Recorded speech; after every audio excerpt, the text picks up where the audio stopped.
Welcome to YogiViews, where my guest is yoga itself, through interviewing those who practice it, teach it, sell it, or simply love it. I am Antonio Sausis.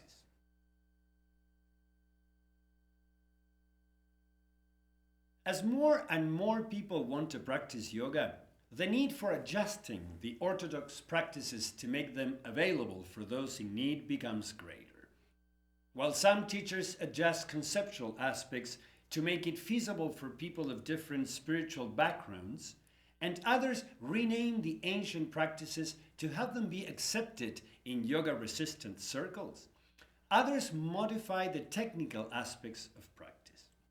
That is the case of my guest tonight, who has adapted the techniques so they can be practiced while sitting on a chair. Something very useful, especially for those whose mobility is affected. She is Stacie Dooreck. Welcome, Stacie. Good to be here. Stacie Dooreck's own hatha yoga practice started in high school in 1993 due to an injury and continued as healing occurred from a simple daily yoga practice. She is a Sivananda certified yoga instructor who has brought on-site yoga for employees at Bebe Stores Inc, Lucasfilms, Adobe, and senior homes and centers in Marin County and San Francisco. Stacie is the author of Sunlight Chair Yoga. Yoga is for everyone, and created and leads Sunlight Chair Yoga teacher trainings in California, Florida, New Mexico, and the Sivananda Yoga ashrams, both in California and in Bahamas. How have you found that you're received? How do you find that are you well received? Yes, I think so. They asked me back. I keep teaching. So many companies want to have it. I often do find in the corporate setting or in a company, again, like what used to happen early on, is a lot of people try yoga that wouldn't otherwise because the company's offering it on site. If it's described in a way that's like safe yoga practice, anyone can do it, accessible for everyone. I find people try it because it's there, but they wouldn't on their own perhaps have gone to a yoga studio and tried yoga. So I've watched people transform their physical health, their mental health, maybe their sleep improved. I watch over the months and they tell me how their yoga practice once a week, only once a week even, has transformed maybe their work day, maybe their sleep issues or whatever it is. But I watch over just even a few months, not even, short amount of time. Yoga is very beneficial, very quickly. Are those some of the most important benefits that they report? There's so many. Definitely it can help. Stress is the big thing in the workplace. They want to relax, they want to de-stress. Sometimes people don't have time to exercise, go to the gym, move their body. So they're very happy to do the yoga postures at the end of the day. But I do find it's very important for everyone in general, but especially at an office setting, is to do the relaxation, the breathing for the mind, to unwind at perhaps end of day, midday. Correct, because the mind is way more active in those type of settings than the body. Exactly, and you're very externally focused in those settings. You're on the computer, working with people, meetings, scheduling deadlines, maybe work travel, so it's a lot of out there focus. So when you do the yoga, you get to go a little bit inward, kind of reset the nervous system a bit. I want to ask you something because I'm very interested in this gender differences that we have these days, because I'm sure that back in the time when you started in New York going to the ashram, there were men and women, and there was not this amazingly bigger amount of women practicing than men. Does it also happen in this corporate setting, or do men feel more inclined to go to yoga because it's at work? Yeah, I haven't noticed any gender-specific issues in the workplace. I think yoga at work is offered, and I think employees take it. I don't see that issue. Maybe some might at first be uncomfortable doing yoga with a coworker, but over a few sessions, they feel great from it. They're not even thinking about it. But so, I haven't noticed. So my question is, because you have noticed it outside, correct? Yeah, but even in the workplace, there generally does seem to be more women in yoga than men, so in it's general. a little bit like that, but perhaps men are more inclined to do it at work. Yeah, because I'd be interested in that, Yeah, but maybe it's just similar to outside as well. Okay. Where generally, for some reason, does seem to be more women in classes, but not. But no one's mentioned it. Why or to me? Yeah. So We know that the corporations, there's a new kind of corporation, the B Corp, let's say, that it's not just interested in the productivity and in the profitability of the activities, but also in the well-being of the employees and of the people working for that corporation. Do you have experience in both types or in one, or what is, or because it seems that some of these corporations that you've mentioned that I know are not B Corps, but they're still thinking of the well-being of the employee? Yes. Or is yes. it actually a productivity issue presented as we love you guys? You know, it's hard to know. Sometimes someone in HR does and loves yoga, so they want to bring it on weekly. Sometimes an employee brings it on because they want to do it in the office weekly. So it could be for that reason. Sometimes it's just the bottom line of the finances. They've actually done a study with Aetna. Gary Craftshaw did a study showing how yoga in the workplace, they did a study for, I think, 12 weeks.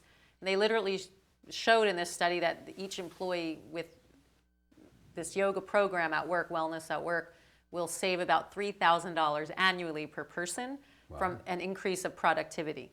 Because if you feel better, you're not as stressed and you're healthier, you'll have less days sick from work, you'll more likely to not want to leave the job, you'll be happy there's a wellness program, you feel good about the job, you could think clear. So there's definitely a financial benefit and a productivity benefit. So some companies have it for that.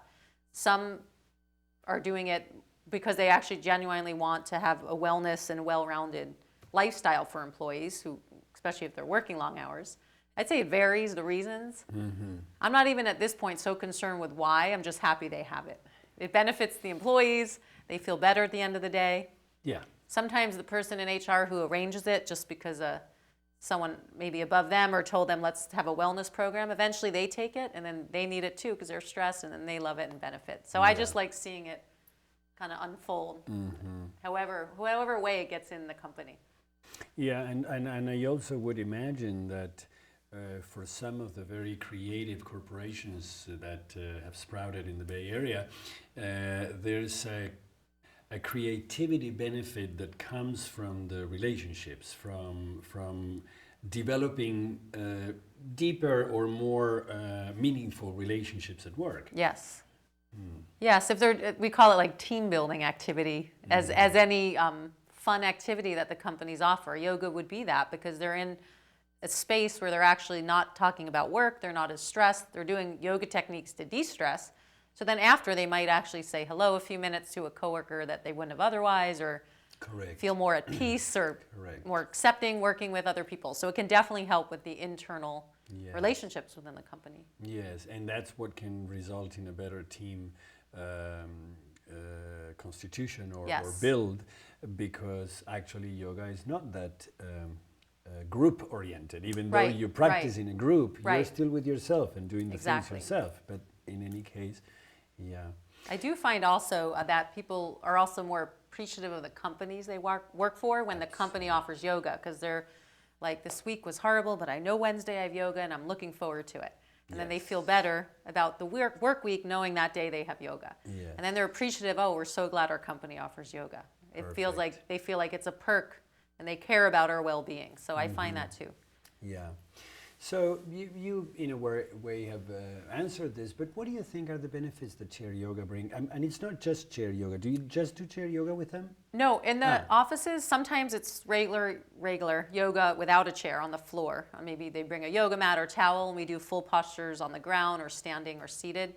Some companies, we only do it in chairs, often because they don't have space. There's a big conference room in the room that we have, so we do chair yoga. Sometimes companies don't want their employees to change. This was actually before I was teaching chair yoga, when I called it that. Early on, Goldman Sachs downtown San Francisco asked me to teach yoga one time for a workshop or series. And what it came down to was they didn't want their employees to change. They thought in the banking industry it wouldn't look necessarily professional. So that's when I said, well, we can do it around the conference table. They can wear their work clothes. That's because I know yoga is about breathing, and you can do some gentle yoga asana or posture or movement without needing to get on the floor. So I did technically offer chair yoga then, and that, again, introduced people to yoga that would never have left their work day to go take a class at a yoga studio or gym. Yes. So So yeah, but chair yoga can be the only thing offered at the workplace, or it can also be on the floor. I would say it depends on the space is usually what it is. I see. Most of the time. Sometimes we mix it up depending. Sometimes a full yoga class at companies I teach where we're doing yoga full space with yoga mats, I'll still introduce a few postures or ideas of chair yoga so they can do yoga not When just you're not there. Exactly, not just the once a week or Yeah. twice a week in the yoga class, but they could do it throughout 8 hours of the day. Do a Yeah. 5-minute work break in their desk. Yeah. And how does it work? Because one of the things I was thinking was that these people spend a lot of time sitting. So in my imagination, I would think they need to stand up or they need to not be seated because Right. they have been sitting enough. But what do you think?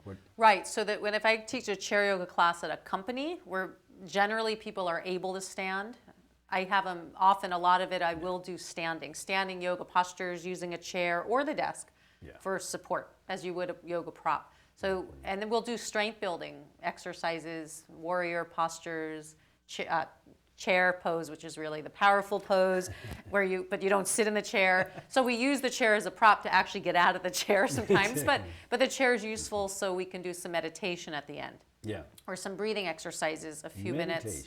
Meditation at work, very useful. How do they like it? Love it. Who wouldn't? At first they don't, perhaps, but eventually with practice, I shouldn't say it like that.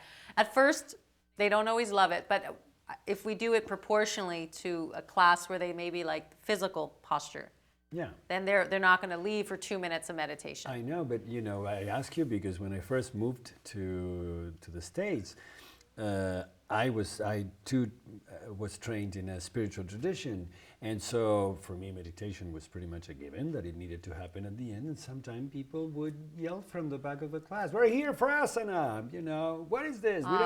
So I noticed that there was sometimes resistance to meditation. Yes, no. Or that people would very respectfully say, "Can I leave when you start the meditation? I need to take a shower." Right. And they would just leave. Right. Or not want to stay. So that's why I'm Yeah, well, in the beginning, when we start the practice in an office, in a chair, maybe I'll call it centering. We'll slowly slow the breath down, close the eyes, sit quiet. So renaming. Well, yeah. That's good. It technically is centering and perhaps focusing on the breath. Hey. Or I call it, sometimes we're going to do a body scan, which maybe be like a mindfulness meditation. Correct. And then we'll move to the breath. So, but I keep that kind of short, so people are brand new to it. They're not just sitting still, which is very challenging. Yeah. Then after we do the bulk of the class, perhaps the movement and the posture and the yoga exercises, then often they want to sit and relax because they just did their physical work muscularly.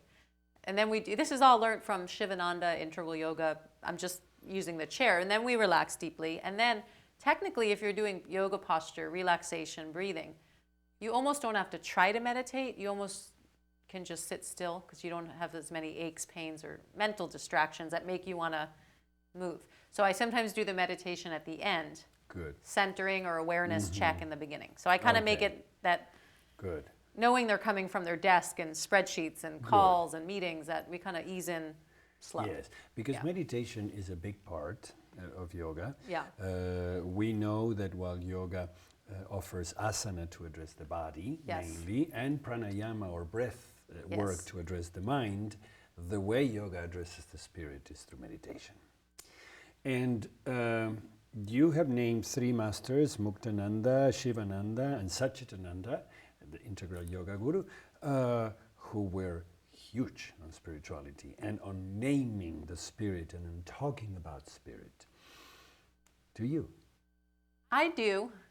But maybe I use words that apply to everyone. I don't bring in the religious aspect into workplaces, libraries, assisted living homes. I don't bring in the religious aspect, or if I'm going to introduce a Sanskrit mantra, in these settings, I try not to have it based on a Hindu deity, even though in my understanding, it's aspects of all the same energy. Yeah. However, I do in mainstream settings often introduce Shanti chant, peace, or something that won't be of question to anyone's background spiritually or religiously. So, but my question is, do you name the spirit? Even though you don't give it the name of a god, and then you go to a religion where I understand why you want to stay away from that. But do you name the spirit in the class, or not? Do you don't feel the need of doing that? That's such a good question. I suppose anytime you name it, it puts it in a box. But the spirit, quote unquote, is supposed to be so vast and unlimited, any even name would not describe it. So I often don't. But I feel like if people are just meditating on the breath, or even physically moving with breath, like moving meditation, I feel like that can allow you to experience the spirit, because you're in tune with breath, body, mind, all in unison. From that, spirit is already there, perhaps, in my experience, so then you can experience it more. I don't always name it, but I'll sometimes refer to a yoga scripture or sutra that might refer to spirit as the infinite, or the all-knowing, or the all-being. Sometimes I do explain some mantras and give people an option if they want to join in. But I don't particularly use a word for it, because I feel like the yoga techniques are so powerful as is. If you just do the techniques and the practice, perhaps they'll experience that without. I find it does that make sense? interesting that a lot of us limit our ability to name spirit to not offend those who don't believe in it. And I find that an interesting problem that we will have as yoga teachers, and as we will have to solve in the future, I believe. But I don't know. Yeah. This was just Well, I think early on in my yoga teacher training, I experienced someone taking my training that was a Buddhist and had a concern with the Hindu mantras, because she took certain vows. So I think I was very sensitive early on to not everyone practicing yoga wants to do every mantra from the Hindu-based mantra tradition. They might want to do it from a Hebrew tradition or a Buddhist chant. Well, that's good. That's I think that's good, and Satchitananda is huge with that. Yeah, they're all about universal. All Christians, Jews are all together, exactly. and it doesn't matter. Name it whatever you want, just do Exactly. it. So, but I'm not going there. What I'm talking about a step prior to that, which is the people who don't have the awareness that yoga is spiritual. Right.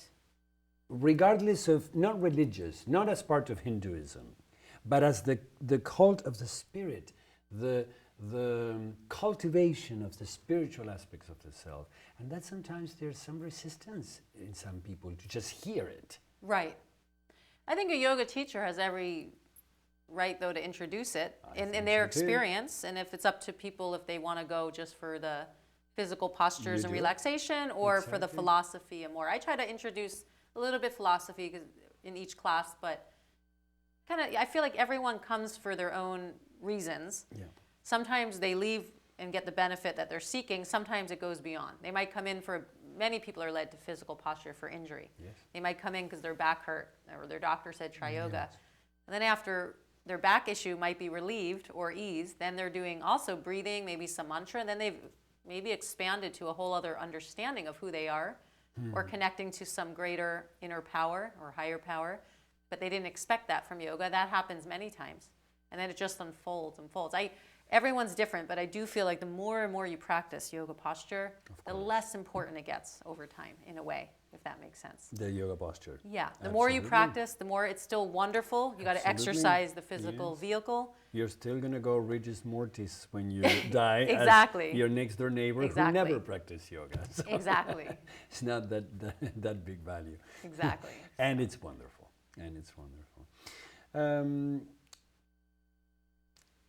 I am sure you have a lot of stories, a lot of anecdotes about your work.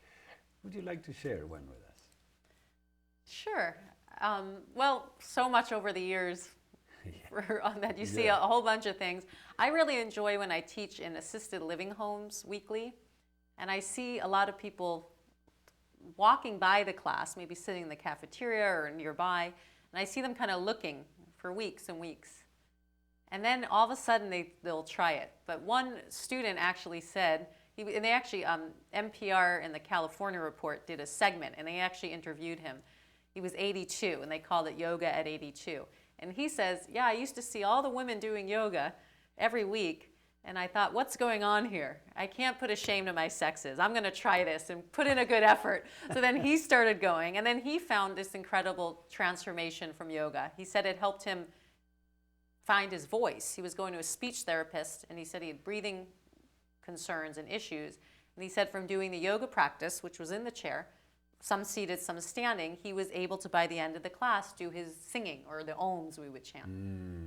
So I really like that story, because I see that a lot in assisted living homes, where they check it out every few weeks. They maybe check in with people. Same thing at the workplace. Yeah. Takes a few weeks. What was that about? And they check in. What was really that? Did it hurt? And then after a while, then they try it, and then they feel the benefit. So. Yeah. So that do was you teach at corporate units and health care facilities and non-profit organizations? Do you see a difference between these different groups or not? Or for you, it's pretty much the same? No, I think every environment's different. As a yoga teacher, I'm technically and feel like I'm kind of teaching the soul to soul, if that makes sense. So for me, yoga is yoga, no matter where I teach them or where I go. It's teaching that person a technique they can use to empower themselves to do their own practices for greater well-being, whether physical, mental, spiritual. So I personally, to me, it's all yoga wherever I go. But I do, different environments have different levels of stress, for sure. In the assisted living homes, there's stress perhaps around illness, and their death is coming soon. And then their friends or loved ones have left. There's perhaps those stress, where in the corporate setting, it's because there's a deadline, or they didn't get the promotion they want, or they don't like their job, or they don't know how to pay their rent if they leave the job they don't like, or they don't have time to work out or do yoga at home. So it's different stress levels within each. But the difference between nonprofit and profit, I think it's all generally similar stresses, maybe depending on the person's department, not a perhaps not a set thing. nonprofit struggles with resources. Right, exactly. Or even with human resources. But I do find why I really love sharing the work in hospitals or people with illness or in assisted living homes. It's actually very practical while they're doing their chair yoga. It's not these bigger picture philosophy even. Sometimes it's just so they can shower, get out of bed, reach for the can of food they need on the shelf in the kitchen because they had an injury. So I find it's actually useful. Sometimes I teach by request how to position the body to get up from the ground if you fall. Seniors for fall prevention is another. How important is this? So so I find for aging populations, it's actually practical. Or to drive, there was actually on the news once, a chair yoga class, how it was helping seniors drive longer. Because they have to turn their neck to look at the blind spot and their vision and clarity. Is that? Exactly. How much seniors suffer when their licenses are taken away. Exactly. So I actually like really sharing and seeing how it actually helps people function day to day. That can improve their whole week. It's a little bit like an off the mat. Yes, it's definitely off the chair. We'll call it off the chair. An off the mat offshoot. Yes, off the chair. Off the chair. Very good. Stacie, Sivananda was an amazing inspiration, spiritual inspiration for a lot of us and for the world, and particularly for you that perhaps you did his training. And is there one particular teaching from Sivananda that you hold dear in your heart and that relates to your activity, whether with chair yoga or not? But up to you. Yeah, he has a kind of well-known quote or kind of way of being that is sometimes sung as a chant, and that always sticks with me. And it's very simple. He says, serve, love, give, purify, meditate, realize. Be good, do good, be kind, be compassionate. That sums it up. A lot to live by, but that sums it up. Tell us again. So he says, and serve. Slowly, so we have the time to. Okay, so he says, serve, love, give, purify, meditate, realize. Be good, do good. Be kind, be compassionate. The highest practice of yoga.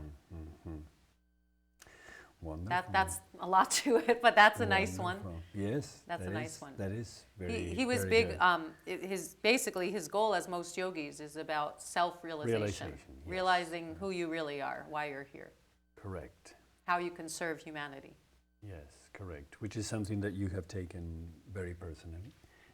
Well, see, this is why that to me, if you do yoga in a chair, you don't. These are just tiny techniques of yoga. These are just the physical postures we adapt in a chair. Maybe adapt a little bit of the breathing to make it simple if people have a respiratory condition or a certain ailment. But it's just a tiny, tiny, tiny part of this whole world of yoga, which is basically a lifestyle to be healthy, live to your excellence, Yeah. be vital, be healthy, help Yeah. others. Yeah, yeah. At the end, I remember dear Mukunda Styles, who left his body Yes. shortly ago.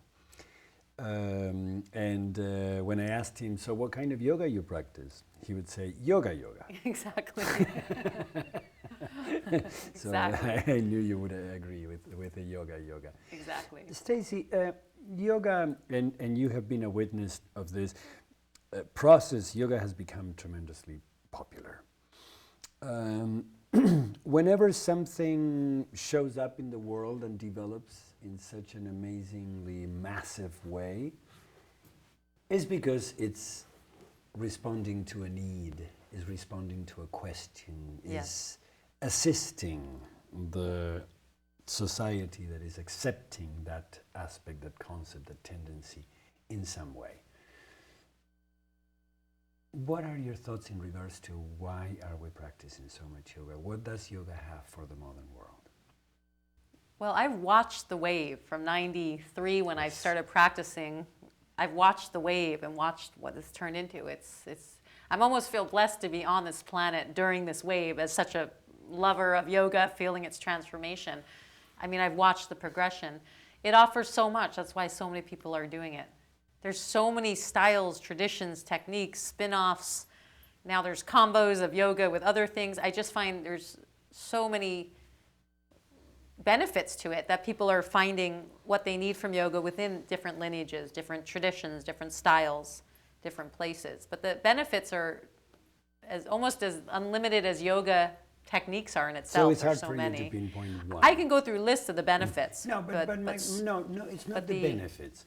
Not so much the benefits. What I'm asking you personally, this is your personal opinion, is what need is yoga satisfying that it became so popular? What is there one need in our society today? Is there something we don't have and that yoga is providing us with? You know, I understand that there are many, but I think yoga means union, technically. Technically union with your individual soul and the universal soul or spirit, as we were talking before. But it means union. So I think anyone that's off balance at all, in any level of their life, might be drawn to yoga to find some balance, the balance point. And are we off balance? Aren't we all off balance on as a some way? society? Very few have achieved a perfect state of balance physically, mentally. So, so I'd say because most people have some off balance, and that could ebb and flow for what is off balance, but you can go to yoga to reset your balance point. Yeah. And it's simple, and you can do it on your own. You can do 5 minutes, 10 minutes, anywhere, anytime. So Simple. Yeah. Easy, I don't know. easy not, but simple. you could make it simple to start. Yes. Stacie, thank you so much. Thank you. Thank you, Antonio, for having me here. Excuse me. Thank you for coming and sharing your passion and your insights and this work of yours that fortunately is, as Sivananda wanted, taking yoga everywhere.